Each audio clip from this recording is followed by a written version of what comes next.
What's up? Welcome to the Real Estate Investing Mastery Show. I haven't been this excited in a long time about a podcast because I'm interviewing a good friend of mine, Bill Allen, who's been on the show before. This guy, he's got an amazing story, and we only have 30 minutes, and I wish we had more time. And so, Bill, maybe we'll do a part two. But he's got something really cool coming up, and I wanted to get him on to talk about it with you all. He's got a challenge coming up on raising capital, raising private money for your deals. And I've learned a lot from Bill over the years. One of the things I do, I think we've talked about this, Bill, but it's been a long time. Like one of the things in my main land flipping course is I tell them, hey, if you want to learn how to flip vacant land, go to Bill's thing here, and I give them a link to that class that you did. And so I know you've helped literally thousands of people raise money for their real estate deals. And I know this is so important. This is such an important topic. How do you, I talk about it a lot, digging your well before you're thirsty. And so you've got to learn how to raise private money. There's probably the two most important skills in a real estate investing business are how to find the deals and then how to find the money, right? Because you might have a lot of money, but you start doing enough deals, that capital is going to be deployed, and you're going to need private money from other investors. So that you can do more deals if you want to grow and if you want to scale your business. So this is a really important topic, Bill. I'm glad you're here on the show. How are you, man? I'm doing great, Joe. Thanks for having me. Would you agree? Yeah. One of the most important skills in real estate is learning how to raise money. Yeah. And you use the right word. It's a skill. And I think a lot of what we're learning, especially when investors are early on, or you're getting the itch to kind of become an investor and try to figure out, do I flip land? Do I wholesale? Do I flip houses? Do I go be an apartment investor? Whatever. You're learning a skill. You're learning a skill of like underwriting a deal. You're learning a skill of negotiation. You're learning how to look at a deal very quickly and say, this is or is not something that I want to spend my time on. And I look at money the same thing. When I try to figure out what my focus was going to be in 2025 coming into this year, I have taught about hiring. I've taught people how to negotiate deals. I've talked about sales, marketing, running a business, the operational side of a business. But when I come back to it, like everything that I do revolves around being the guy who talks about money and having the skill of just having a conversation with somebody around money. So if once you have that skill, the cool thing is you never lose it. You learn a skill. So you're right. I think that skill is the number one skill in real estate investing. Like if you have that, you can get into anything. Because people call me all the time. They want me to raise money for their deals all the time. And they don't want to learn it. Well, guess what comes to you when you have the money? Yeah. Opportunity. The deals and the opportunities. So if you have the money, the deals will come. So sometimes if we wait till we find the deal and then you're like panicking and freaking out, okay, where am I going to get the money from? But imagine if you've got the money and you just start telling people, hey, I'm looking for deals. Who's got some deals? You're going to get so many people that will bring you their deals. This is interesting because this is why this is so important. Back in 2012, we saw a bunch of money coming back into the market from hedge funds. And all of a sudden we stopped. Well, I was doing a lot of seller marketing and I was getting frustrated because I got frustrated trying to sell deals that we have instead of deals that people wanted. And there's a big difference in that, right? And so I started thinking, what if we became the hedge fund in town, right? And so I started contacting all the buyers who had a lot of money. And I started asking them, what do you want? And so then I was the guy with all the money. And I stopped all of our seller marketing. And we had tons of people bringing us deals because we had access to the money. Now, they weren't private investors necessarily. They were hedge funds and other buyers. But I was bringing them deals and acting like a middleman because I had the money. And I remember people bringing me deals, Bill, like they were just happy to make $500 on this deal. Right. And some realtors were happy. They said, listen, I don't even want any commissions on this. Just help my client with sell this property. Because I promised them I would sell it. And we got 2 days left or whatever. And so I had people bringing me so many opportunities because I was a guy with the money. Yeah. The thing that I see is I got a question the other day. It's like, well, I'm a wholesaler. Like I don't need money. Mm-hmm. Or I had another guy, he was like, well, he was flipping land and he was like, tell me how, like pretty much I just like I put this under contract and then I just sell it to somebody. I make like $5,000. I said, like, tell me your business model. And both of them, I said, well, a capitalized wholesaler will always beat a wholesaler with no money every single time. Not only are you more confident when you walk in, I don't mean you have to have $1 million in your bank account sitting there paying interest on it. I mean, you just have a list of potential private money lenders that you can call if a deal comes up. And so I gave him an example of a house that I was a volume wholesaler. This was in 2017, 2018, right around that time. And I had somebody call me, and they had a house that was worth about $170,000. This is in Pensacola, Florida, 7 years ago or so. 170 grand. It was brand new. It got built a year before. They were building an apartment building in their backyard, and they hated it. And so they just wanted to move. And they were willing to take $100,000 for this house that was $170,000 value. And we didn't even have to clean it. Like, they moved out, we bought it, and we just put it back on. We put the sign in the yard that day and sold it for 170 grand. And so I could have wholesaled that deal to somebody else if I didn't have the money, but all I needed was about 105 grand to buy it, close on it, and then hold it for, I think we sold it in probably closed in 40 days. And we made about $50,000, maybe 55 after paying a realtor or somewhere around there. But I probably could have made 20 on it, 15 or 20 if I was a wholesaler. So that's what a capitalized wholesaler can do, is it gives you options. Like, money gives you options. Same thing if you're flipping land. If I can buy it and then maybe owner finance it over a period of time instead of, selling it to somebody for cash, then I have the opportunity to make a lot more money over that time, owner financing that land. And that opens up to a lot more buyers, right? Especially with the anti-wholesaling regulations that are coming in the industry right now, right? Like, you've got to learn you got to have the funds to close on these deals. And when you're competing in a competitive market where everybody else from YouTube University Wholesaling is like competing against these deals, you can actually close. You can close in 2 weeks if you want, and it's not a big deal. And so it gives you so much more confidence when you're talking to the sellers, where you can come in and say, you know what, I know you're getting some other offers, but ask them if they are going to actually close on the deal, or are they going to wholesale it? Ask them, do they have some kind of clause in there, weasel clause, that says they can get out of it if they can't find another buyer? Or did they say anything on there that says and or assigns? Now, you should take their offer, but let me just give you, I'm playing the devil's advocate here, right? Yep. Laying some landmines. Oh man, because you can warn that seller about these other wholesalers out there. These, you know what I'm saying? Like, they don't actually close on their deals, right? They're just going to assign it. And if they can't find another buyer, they're going to cancel the contract. So if you've got a better offer, you should take it. But just ask them these questions, would you? Ask them to show you the HUD statements or the closing statements of the last 5 deals they've closed, right?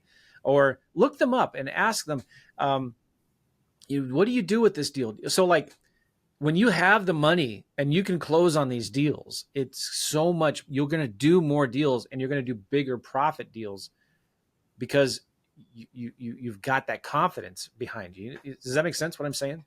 Yeah, absolutely. The other thing, I think if you're new and you're listening to that, you're like, well, but I don't have a lot of confidence. Like, I'm just getting started. I don't have a track record. I don't have the HUDs. So it's hard for me to say that.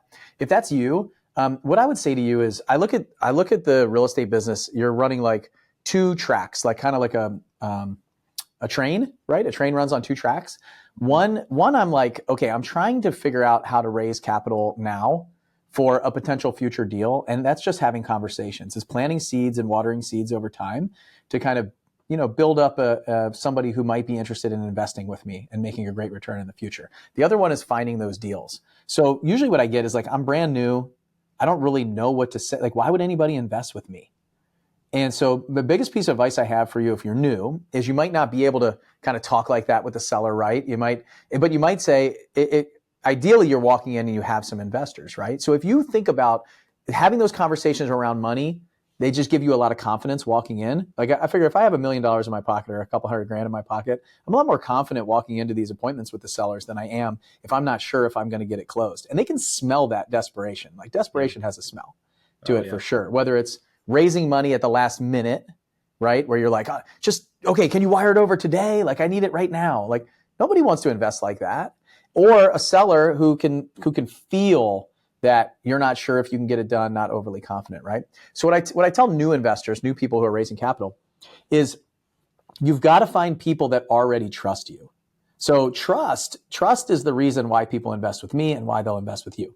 Whether that's trust over time of building a real estate empire, or have done a lot of transactions, or you've made people a lot of money before and you can transfer that trust from, other experiences. But if you're new, what you need to do is you need to think about all the other things that you've done in your life. Like what other areas of your life have you been successful in, and who was involved with you around that time? So when I got started in real estate and I was raising capital from the very beginning, I realized that I took a lot of my experience from the military. I was a Navy pilot. And so most of my investors were either family, friends, or flew with me in the military early on.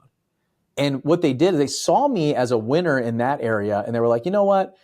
Bill's done really well flying. He's had a great career.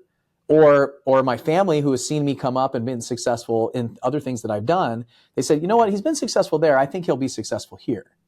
And that's what you have to do early on, which is the number one question I get on the challenge or anytime I teach raising money. It's, I'm just getting started. Like, nobody's going to believe in me or trust that I'm going to do a good job. And so you're right. Like, I probably wouldn't invest with you, Well, we don't know each other yet. The other thing that's important is you could find somebody who does have the money and JV with them on your first few deals, right?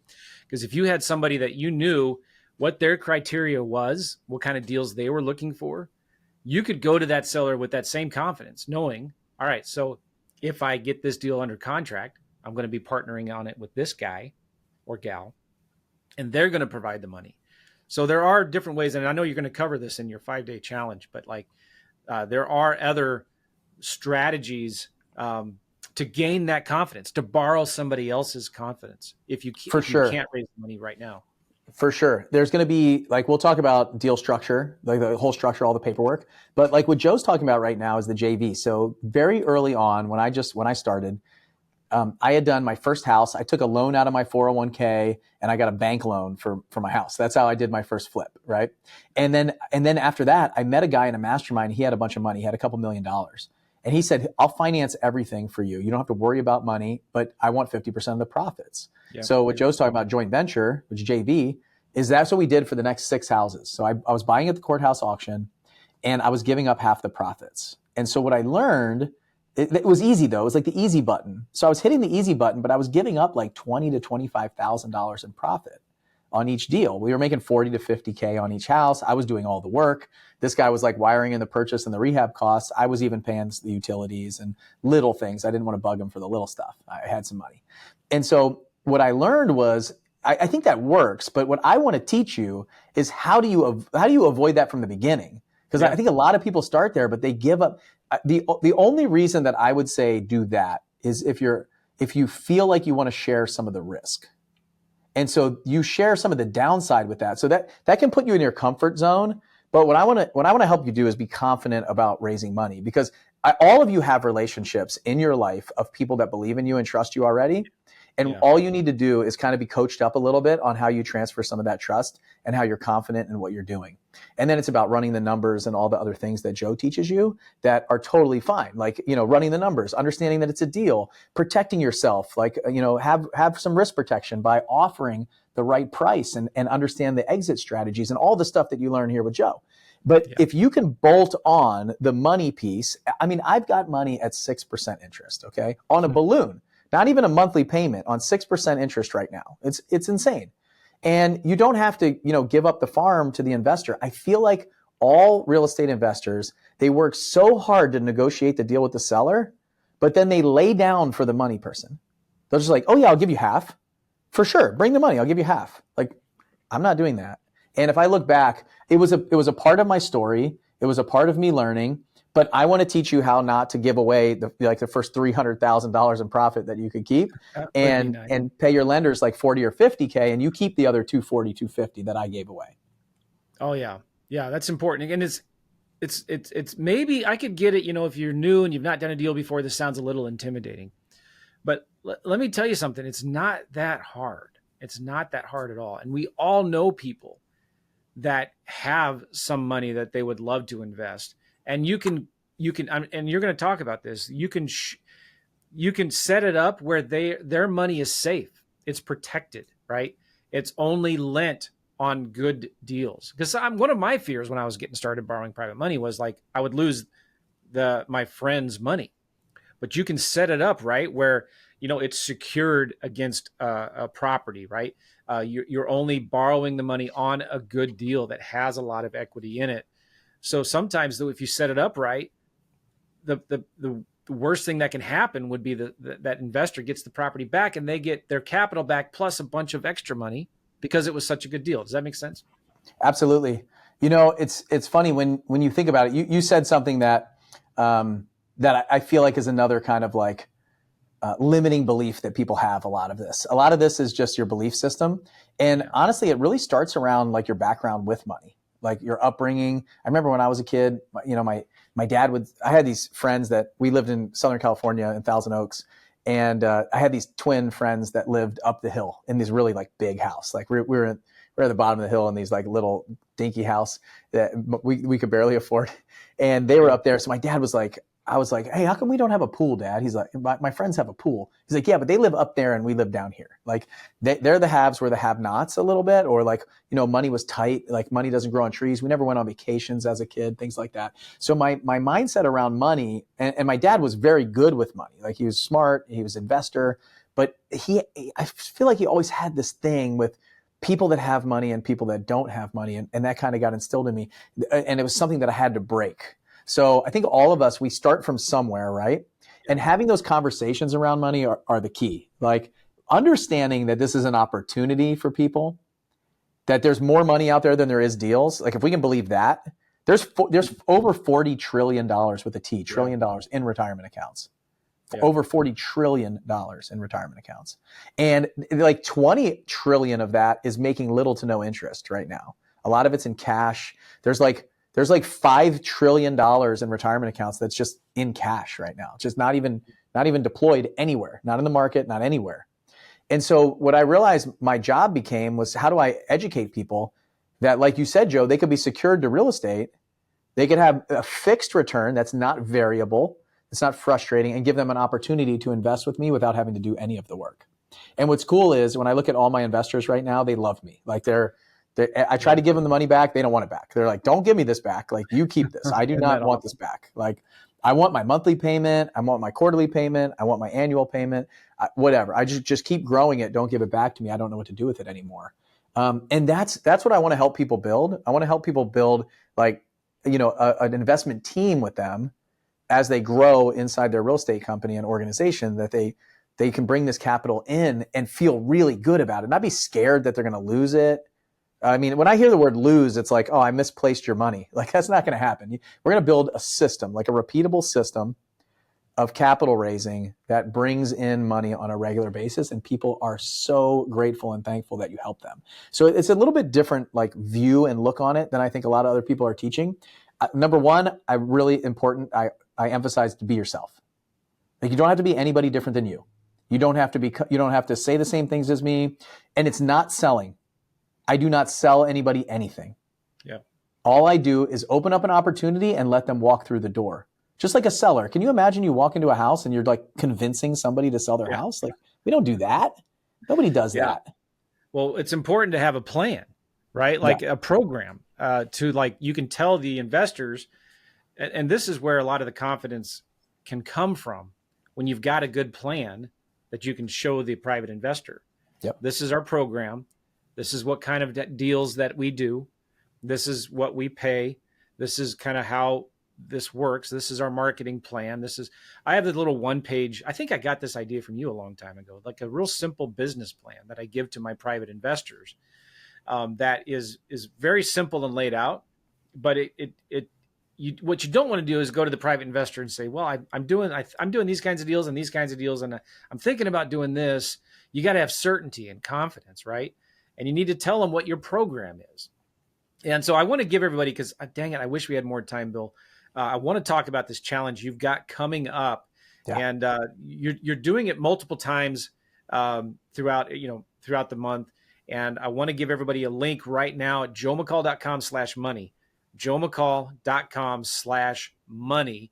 And it's a 5-day class, masterclass, or a challenge on raising private money. Day one is the flip funding process, why most people get it wrong. Day 2 is how to find deal funders who will beg you to use their money. I love it. Day 3 is how to set up and structure the deals without complicated paperwork. Day 4 is creating an automated and repeatable deal funding machine. And day 5 is how to max out your capital and get more capital than you need. This is crazy. Talk a little bit more, Bill, about what you're going to be doing in this challenge. Yeah. So day 5 is like one of my favorite days, actually. So I've done this a few times, and every single time I do it, my whole goal this year is just to perfect this thing, to just put capital raisers out in the marketplace. Because I know I cannot. People are like, why are you doing this? Why do you teach other people how to raise money? Why don't you just raise all the money? I was like, $40 trillion. Like, there's no possible way I could do that. And most of the people that are gonna invest with you are not gonna invest with me. That's just how it works. And so day 5, I recorded a call with an investor, a potential investor that I had met at a RIA meeting. He did not know I was recording the call, and I recorded the call. And I went through my entire script and process, consultative approach, not salesy, just asking questions. It's very much open-ended questions that I ask, just like you're talking to a seller. And what I do on the 5th day, it's been so fun. I just pause it at different points along the way, and I say, hey, 99% of people would go this direction at this moment, but this is why I'm about to go this way. And I'm actually like breaking down the call of exactly why I said what I said and why I was doing what I was doing. And each time I do this, it's like a little bit different. So, and people you can actually hear the conversation. You can put yourself in that position and learn from that. So that's one of my favorite, is like scripting and how to, like, you don't have to have sales training. You don't have to have a huge sales background. You just have to care about people and be yourself on those calls. And you'll see people that have gone through this are like, that was the most transformational thing that I've ever seen. Like, that's helped me. That's exactly what I need. I go through all the paperwork. So promissory notes, personal guarantees, mortgages, deeds of trust. I demystify the paperwork. It's usually what stops people. It's like so confusing. Show you like the easy button to hit for the paperwork. It's not difficult. It's not challenging. I talk about IRAs and 401ks and how to unlock retirement accounts. That's important. I show them marketing strategies about how to find leads. I actually have like a full, it's got a much longer name, but this matrix that I build of people in your life to actually build out. There's a lot of tactical stuff on there where we actually like workshop, and you go through with me, and I show you exactly how I build out all of my potential investors. I go back through like my Rolodex, my history, my upbringing, like different times in my life where I actually find investors, and I rank them in a scoring system so we can know most likely to have money and invest with us. And really just kind of like, it's a very simple structure. I'm an engineer, so I like to format something in a system that can be repeated and then hand it off. So like my assistant is watching, going through the trainings and things like that, and then she's helping me raise money now. So using the same framework that can be repeated. So those are a few things that we do on the event. Well, I'm going to be on your next one. Again, joemccall.com/money, joemccall.com/money. I'm not sure what you charge for it. You probably should be charging a few $100 at least, right? It's $47. $47 right now. Okay. Yeah, so cheap. And so I don't know, that price might go up. So if you're listening to this later, it might be higher. But right now it's $47, and then VIP is $47 also. So VIP, you can come on VIP and ask me a question. I stay on for an hour after the session to just open it up for any Q&A. You can ask me direct questions. People were they were having conversations with investors and then asking me what they should have said or could have said on those VIP sessions. Very valuable. I would highly recommend it. I don't usually do it's been years since I've done kind of like one-on-ones or even group coaching. So this has been a lot of fun, and I could talk about money all day, obviously. Oh yeah. Well, and your VIPs, is it like when do you do the VIP coaching calls? Yeah, right after. So it's like, it's somewhere between an hour and a half sessions for the day. And then right after we do VIP. The only difference is Thursday we do the VIP right before, but I just do it right after, and we just stay on, jump on another link, and then we go into Q&A. Super cool. 5-day challenge. And it's joemccall.com/money. I wish we could talk more, Bill, but I got a coaching call in 1 minute. I know. Totally good. Hey, let me leave him real quick, like 5 seconds. One thing. Joe said something of like, this is what we offer. I shifted a little bit. You'll see it over the 5 days. But really what I do is I ask them what they want, And then I try to figure out how they fit into my vehicle and how I can structure it for them. That's good. So it's a little different than a lot of people where like, this is my offering, because then it's just yes, no. I don't ever want it to be yes, no. I want to bring people into my world. I want to understand what they want and what they need. And then I want to figure out if they can fit into one of my vehicles, or I can structure a deal for them. So they feel like it's more like, it's like custom suit versus off the rack. That's kind of how I think about it. So I try to create custom suits for my investors, and I'll teach that throughout the 5 days. And I think it'll really help you. Even if you're brand new or you raise millions of dollars, I guarantee you will get something out of this. Yeah. All right. JoeMcCall.com/money. Show me the money. Thank you, Bill. I want to have you on again some more. We'll talk offline after my next call here. Sounds get you great. back on. But this is really important. I'm going to be on this challenge with you all. My alarm's going off. Go to JoeMcCall.com/money and join Bill's 5-day land flipping flip funding challenge. All right. Yep. We'll see you Thanks, guys Joe. later. Bye. Thank you, Bill. Bye-bye.